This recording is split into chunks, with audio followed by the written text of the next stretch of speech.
নমস্কার বন্ধুরা, আপনাদের সবাইকে জানাই রাই কিচেন রুমে অনেক অনেক স্বাগত। রাই কিচেন রুমে আজ হবে মুড়ির গুঁড়ো দিয়ে সন্দেশ রেসিপি। এখানে আমি একটা পরিমাণ মতো মুড়ি নিয়েছি আর গ্রাইন্ডারে ডাস্ট করে নেব। মুড়িগুলো আমার ডাস্ট করা হয়ে গেলে দিয়ে দেব চালনিতে। এখানে চালনিতে ভালো করে এটাকে চালিয়ে নিতে হবে যাতে দানা দানাটা থেকে না যায়। মুড়িগুলো চেলে নেওয়া হয়ে যাওয়ার পর একটা বাটিতে ট্রান্সফার করে নিতে হবে। এবার মুড়ির গুঁড়ো আমার পুরো রেডি। এদিকে একটা কড়া বসিয়ে গরম করে নিচ্ছি আর দিয়ে দিচ্ছি কিছুটা পরিমাণ ঘি। ঘিটা যেহেতু চাকা তাই আর চামচ দিয়ে মেপে দেওয়া গেল না, এখানে 2 থেকে 3 চামচ পরিমাণ ঘিটা দিয়ে দিলাম। ঘিটা যতটুকু বেশি দেওয়া যাবে ততটাই ভালো হবে। এখানে ঘিটা মেল্ট হয়ে যাওয়ার পর দিয়ে দিচ্ছি মুড়ির গুঁড়ো, আর মুড়ির গুঁড়োটা অবশ্যই মাপ করে দিতে হবে। এখানে মুড়ির গুঁড়োটা দিয়ে অনেকটা সময় নিয়ে লো স্টিমে মুড়ির গুঁড়োগুলোকে ভেজে নিতে হবে।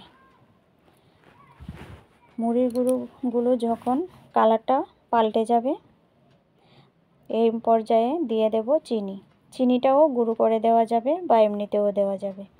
চিনিটা দিয়ে আরও অল্প সময় ভালো করে ভেজে নেব। একদম ভাজা শেষ পর্যায়ে এসে দিয়ে দেব গুঁড়ো দুধ আর এলাচ গুঁড়োটা দিয়ে দিচ্ছি। এলাচের দানাগুলোকে ছাড়িয়ে গুঁড়ো করে নিয়েছিলাম।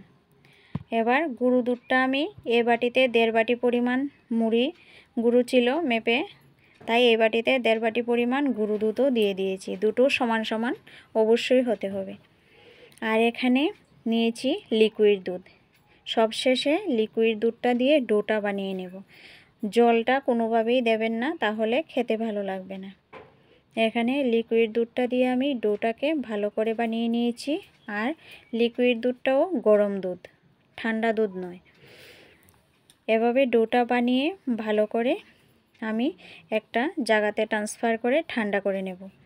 ডোটা ঠান্ডা হয়ে গেলে এভাবে ভালো করে মেখে নিতে হবে আর হাতের কবজিটা দিয়ে এভাবে ডলে নিতে হবে।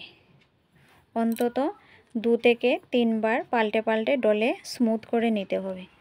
এখানে যে সন্দেশের সাজগুলো আমি নিয়েছি, ঘি মেল্ট করে সন্দেশের সাজগুলোতে ঘি ব্রাশ করে দিচ্ছি। ঘিটা ব্রাশ না করলে সন্দেশটা ছেড়ে যাবে না। এবার ছোট ছোট লিচি কাটে আমি সন্দেশগুলোকে তুলে নিচ্ছি। এই ধারগুলি, সন্দেশের ধারগুলি অল্প অল্প ফেটে যাবে। হাত দিয়ে চেপে চেপে আবার ঠিক করে নিলেই হয়ে যাবে। এই যে একটা সন্দেশ আমার হয়ে গেল। এবার সবকটা সন্দেশ আমি এভাবে তুলে নেব। একে একে সবকটা সন্দেশ আমার করা হয়ে যাচ্ছে। দেখুন কি সুন্দর হয়েছে সন্দেশগুলো। দেখে তো বোঝার উপায় নেই যে এগুলো অরিজিনাল দুধের নাকি মুড়ির গুঁড়ো দিয়ে বানানো সন্দেশ। তাহলে আজকের রেসিপিটা কেমন লাগলো কমেন্ট করে অবশ্যই জানাবেন।